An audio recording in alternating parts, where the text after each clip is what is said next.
بسم اللہ الرحمن الرحیم۔ السلام علیکم ناظرین۔ ایک دفعہ سلطان صلاح الدین ایوبی رحمۃ اللہ علیہ کی خدمت میں ایک نوجوان حاضر ہوا اور کہا سلطان معظم میری خواہش پوری کی جائے۔ سلطان صلاح الدین ایوبی رحمۃ اللہ علیہ مسکرانے لگے اور فرمایا نوجوان بتاؤ تیری کیا خواہش ہے؟ تمام درباری سمجھے کہ یہ نوجوان لہٰذا یہ سونے سکوں کی ہی خواہش کرے گا تاکہ اپنی جوانی اچھے طریقے سے گزار سکے، لیکن اس نوجوان کی خواہش اس کے برعکس تھی اور اس کے جواب نے تمام درباریوں حتیٰ کہ سلطان صلاح الدین ایوبی رحمۃ اللہ علیہ کو بھی حیران کر دیا۔ اس نے کہا سلطان معظم میں بہت بڑا گناہ گار ہوں، میں نے چوریاں کی، ڈکیتیاں کی، حتیٰ کہ کئی لوگوں پر ظلم کیا اور اس کی میں سزا بھی بھگت چکا ہوں، لیکن سلطان معظم میں اپنے اللہ کا سب سے برگزیدہ بندہ بننا چاہتا ہوں اور میں چاہتا ہوں کہ میں احتشام یوگیزی کی طرح اپنے اللہ کے اتنے قریب ہو جاؤں کہ میرے مرنے کے بعد بھی دنیا مجھے یاد رکھے۔ سلطان صلاح الدین ایوبی رحمۃ اللہ علیہ نے کہا ہے نوجوان جس آدمی کا تم نے نام لے رہے ہو وہ آدمی بہت ہی گزرا ہوا اور اللہ کا عبادت گزار بندہ ہے۔ تم جانتے ہو کہ پورا مصر اس کا مرید ہو رہا ہے، لہذا تم اس کے مقام تک کیسے پہنچ سکتے ہو؟ اس نے کہا سلطان معظم میں بھی یہی چاہتا ہوں کہ آپ اس برگزیدہ بندے کو اپنے دربار میں بلائیں اور اس سے پوچھیں، کیونکہ وہ آدمی جوانی تک بہت بڑا گناہ گار اور جسم فروش انسان تھا۔ وہ گاؤں سے لڑکیوں کو چند سکوں میں خرید کر لے جاتا تھا اور آگے جا کر کوٹھوں پر بیچ دیتا، لیکن اتنا گناہ گار بندہ آخر اس کی زندگی میں کچھ ایسا ہوا کہ اس نے اپنے اللہ سے لو لگا لی اور اتنا عبادت گزار بن گیا کہ اس کا آدھا مصر مرید بن گیا، حتیٰ کہ بڑے بڑے ولی اللہ بھی اس کے مرید بن گئے۔ یہ سن کر سلطان صلاح الدین ایوبی رحمۃ اللہ بھی سوچنے لگے تو سلطان کی معلومات کے مطابق پتہ چلا کہ وہ نوجوان جوانی میں اس نوجوان کی طرح بہت بڑا ڈاکو اور جھوٹ بولنے والا تھا، لیکن اچانک اس کی زندگی میں کچھ ایسا ہوا جس نے اس کی زندگی کو بدل کر رکھ دیا۔ اب سلطان صلاح الدین ایوبی رحمۃ اللہ علیہ کو بھی تجسس ہونے لگا کہ آخر اس نوجوان کی زندگی میں ایسا کیا ہوا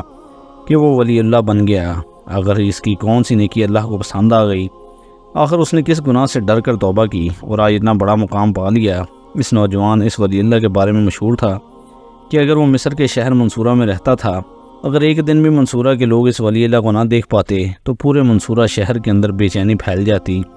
اور اس ولی اللہ کو تلاش کرنے کے لیے لوگ نکل پڑتے۔ لوگوں کے دل میں اس کے لیے بہت محبت پیدا ہو گئی تھی، جس کی وجہ سے وہ تمام لوگوں کے دلوں پر راج کرتا تھا۔ سلطان صلاح الدین ایوبی رحمۃ اللہ علیہ نے اپنے ایک جاسوس کو حکم دیا اور کہا جا کر معلوم کرو کہ وہ نوجوان اس وقت کہاں ہے، وہ اللہ کا برگزیدہ بندہ اس وقت کہاں ہے، میں اس سے اس کے راز کے بارے میں ضرور پوچھنا چاہوں گا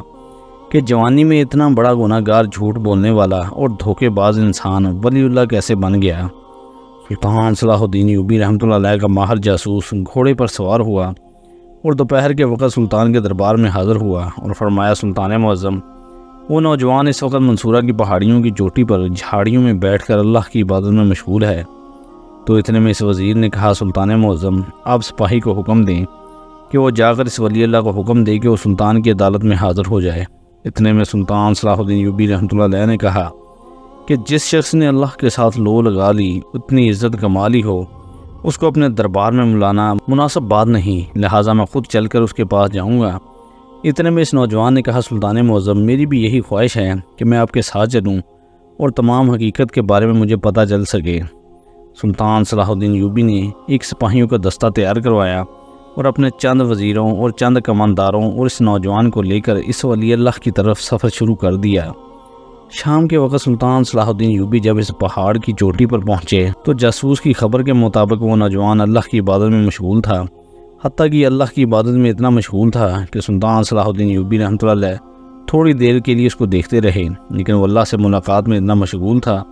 کہ اس کو کسی کے آنے کی خبر نہ ہوئی۔ سلطان صلاح الدین ایوبی رحمۃ اللہ علیہ جب اس کے قریب جا کر سلام کیا تو سلطان کو دیکھ کر وہ نوجوان یک قدم اپنی جائے نماز سے کھڑا ہو گیا اور کہا سلطان معظم آپ یہاں کیسے؟ یہ سن کر سلطان صلاح الدین ایوبی رحمۃ اللہ علیہ نے کہا اے نوجوان تمہاری عبادت اللہ کو اتنی پسند آ گئی کہ سارے کا سارا مصر تیرا مرید ہو گیا، لوگوں کے دلوں میں تم بستے ہو، اگر تم لوگوں کو ایک دن کے لیے بھی نظر نہ آؤ تو لوگ تم کو تلاش کرنے کے لیے نکل پڑتے ہیں، تو کیا میں تمہارے پاس نہیں آ سکتا؟ اس نے کہا نہیں سلطان معظم استغفر اللہ، آپ میرے مہمان ہیں، آپ میرے ساتھ میری جھونپڑی میں چلیں۔ سلطان صلاح الدین ایوبی رحمۃ اللہ علیہ نے کہا کہ اب میں اکیلا نہیں آیا، میرے ساتھ چند وزیر، میرے چند سپاہی اور ایک نوجوان ہے جو مجھے تیرے پاس لے کر آیا ہے۔ اس نے کہا سلطان معظم میں آپ سب کو خوش آمدید کہتا ہوں۔ اس کے بعد وہ نوجوان سلطان صلاح الدین ایوبی رحمۃ اللہ علیہ کے سارے سپاہیوں کو اپنی ایک جھونپڑی میں لے گیا اس نے سلطان صلاح الدین ایوبی سمیت سپاہیوں کو اور اس کے نوجوانوں کو جب دودھ پیش کیا تو جب سلطان نے دودھ چکھا تو وہ ہرن کا دودھ تھا۔ سلطان صلاح الدین ایوبی حیران ہو گئے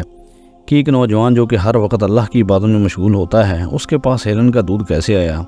لیکن سلطان صلاح الدین ایوبی سمجھ چکے تھے کہ یہ ایک راز ہے، لہٰذا اس راز پر پردہ نہیں اٹھانا چاہیے۔ اتنے میں ولی اللہ سلطان صلاح الدین ایوبی کے سامنے آ کر بیٹھ گیا اور کہا کہ حضور آخر کیا وجہ ہے جس نے آپ کو میرے پاس آنے پر مجبور کر دیا؟ سلطان صلاح الدین ایوبی رحمۃ اللہ علیہ نے کہا کہ یہ ایک راز ہے جس سے ہم پردہ اٹھانے کے لیے تیرے پاس آئے ہیں، اور اس راز سے پردہ صرف تم ہی اٹھا سکتے ہو۔ اے نوجوان، میں نے صرف تمہارے بارے میں اتنا سنا تھا کہ تم منصورہ شہر کے سب سے بڑے ولی اللہ بن گئے ہو، پورا شہر تمہارا مرید ہو چکا ہے، تم لوگوں کے دلوں میں بستے ہو۔ لیکن مجھے اس نوجوان سے پتہ چلا کہ چند سال پہلے تم لڑکیوں کی جسم فروشی کا کام بھی کرتے تھے، حتیٰ کہ ڈاکہ بھی ڈالتے تھے، حتیٰ کہ تم نے اس سلسلے میں کئی بار سزا بھی بھگتی۔ لیکن آخر تمہاری زندگی میں ایسا کون سا واقعہ رونما ہوا جس نے تمہیں یہاں لا کر کھڑا کر دیا؟ اس نے کہا سلطان معظم، یہ بہت بڑا راز ہے اور میں اس راز سے پردہ نہیں اٹھانا چاہتا تھا، لیکن اب میرے سامنے میرے نفس سے بھی بڑی شخصیت آ گئی ہے، لہٰذا میں آپ کے سامنے اپنے جان دینے کے لیے بھی تیار ہوں۔ پھر وہ نوجوان فرمانے لگا، سلطان معظم، میں بچپن ہی سے ایک چھوٹے گھرانے سے تعلق رکھتا تھا، میرے بابا مزدوری کیا کرتے تھے، لیکن اس سے ہمارے گھر کا گزر بسر نہیں ہو رہا تھا، اس لیے میں نے اپنے شہر سے ہجرت کر کے اسکندریہ میں چلا گیا تاکہ وہاں جا کر کسی اچھے سے تاجر کے پاس جا کر ملازمت کروں اور اس سے میری اچھی خاصی کمائی ہو جائے گی اور ہمارے گھر کے حالات بہتر ہو جائیں گے۔ سلطان معظم، اسی دوران میں چوریاں بھی کرتا، ڈاکے بھی ڈالتا تھا اور مزدوری ملنے پر مزدوری بھی کیا کرتا تھا۔ سلطان معظم، دنیا کی کوئی ایسی برائی نہیں تھی جو مجھ میں نہ ہو، اور شاید یہ ساری برائیاں حالات نے مجھے کرنے پر مجبور کر دیا تھا۔ سلطان معظم، جب میں اسکندریہ شہر کے بازار میں پہنچا تو میں بہت سارے تاجروں کے پاس گیا تو مجھے ایک تاجر کے پاس ملازمت مل گئی، لیکن جب اس نے مجھے تنخواہ بتائی تو اتنے میں اپنے علاقے میں بھی کما لیتا تھا۔ میں بہت پریشان ہو گیا اور مجبوری میں آ کر میں نے وہ ملازمت کی پیشکش قبول کر لی۔ سلطان معظم، اس بازار میں کئی مہینوں تک کام کرتا رہا۔ میں اس بازار میں ایک بندے کو دیکھتا جو سارا دن بازار میں گھومتا پھرتا، خرید و فروخت کرتا اور کوئی کام بھی نہ کرتا تھا، حتیٰ کہ میں نے اس کے بارے میں معلوم کروایا تو لوگوں نے بتایا کہ نہ ہی یہ کوئی تاجر ہے نہ ہی یہ کوئی زمیندار ہے۔ میں حیران ہوتا کہ یہ اتنا دولت مند کیسے ہو گیا۔ ایک دن وہ میرے پاس آیا تو میں نے اسے باتوں ہی باتوں میں پوچھ لیا کہ حضور، آپ ایسا کون سا کام کرتے ہیں جو آپ بڑے بڑے لوگوں کی طرح خرید و فروخت کرتے ہیں؟ وہ مجھے ایک کونے میں لے گیا اور اس نے مجھے اپنے کام کے بارے میں بتایا تو میرے پاؤں تلے زمین نکل گئی۔ اس نے کہا کہ ہمارے علاقے کے اندر ایک بیوہ عورت نے جسم فروشی کا اڈا کھولا ہوا ہے، میں چھوٹے بڑے گاؤں میں جاتا ہوں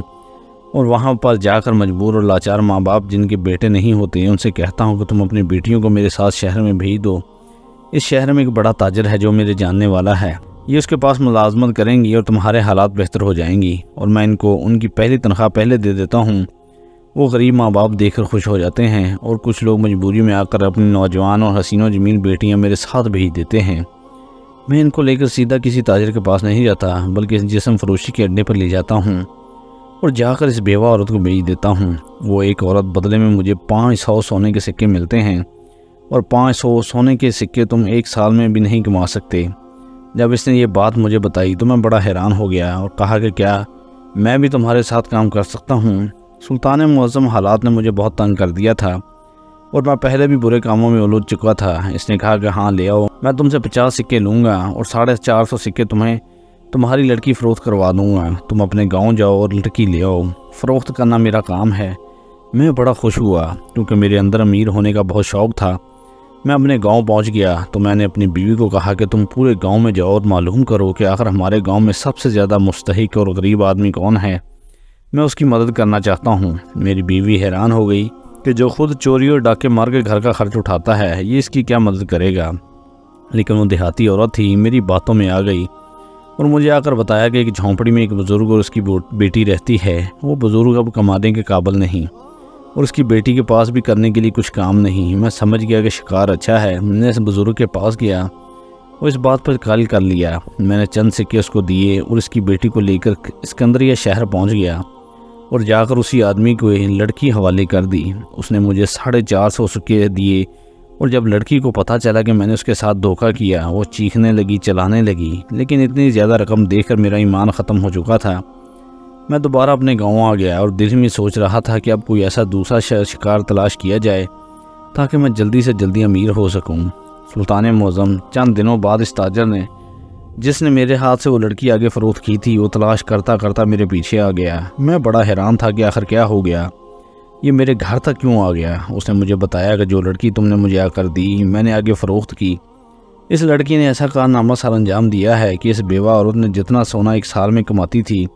وہ اس نے چند دنوں میں کما لیے، اور سب کے پیچھے اس لڑکی کا ہاتھ ہے۔ میں بڑا حیران ہوا اور اسی وقت اس تاجر کے ساتھ اس جسم فروشی کے اڈے پر پہنچ گیا، اور جب میں اس بیوہ عورت کے پاس گیا تو اس نے مجھے کہا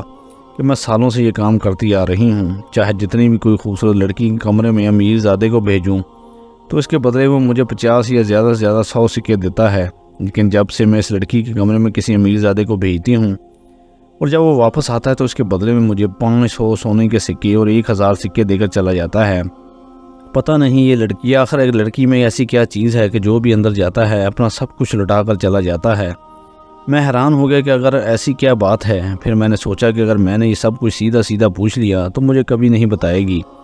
لہٰذا میں نے ایک آدمی کا بھیس بدلا اور اپنا بھیس بدل کر اس بیوہ عورت کے پاس گیا۔ اس کے ساتھ پیشکش کرنے کے بعد میں اسی لڑکی کے کمرے میں چلا گیا جس کے میں نے 450 سونے کے سکے میں عوض بیچ دیا تھا۔ جب میں اس کے کمرے کے اندر پہنچا تو دیکھ کر میرے پاؤں تلے زمین نکل گئی۔ سلطان معظم، مجھے ایسے لگ رہا تھا جیسے میرے پیروں تلے زمین کھسک گئی ہو۔ سلطان نے پوچھا آخر اس لڑکی نے ایسا کیا کیا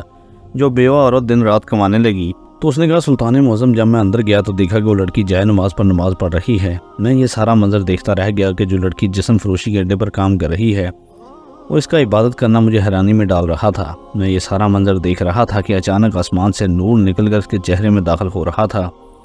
اور اتنی زیادہ تیز روشنی اس کے کمرے میں تھی جس سے میری آنکھیں کھل نہیں رہی تھیں۔ مجھے اس وقت پتہ چل گیا کہ یہ لڑکی اللہ کی بہت ہی عبادت گزار ہے، لیکن یہ غلط جگہ پر آ گئی ہے، اور اب مجھے اس بات کی سمجھ آ چکی تھی کہ جو بھی آدمی اس کمرے میں آتا وہ غلط راستے سے سیدھے راستے پر چلا جاتا، اور اس لڑکی سے خوش ہو کر وہ اپنا سب کچھ لٹا کر اس بیوہ عورت کو دے کر چلا جاتا۔ میں نے اسی وقت اپنا بھیس ہٹایا اور جا کر اس لڑکی کے قدموں میں گر گیا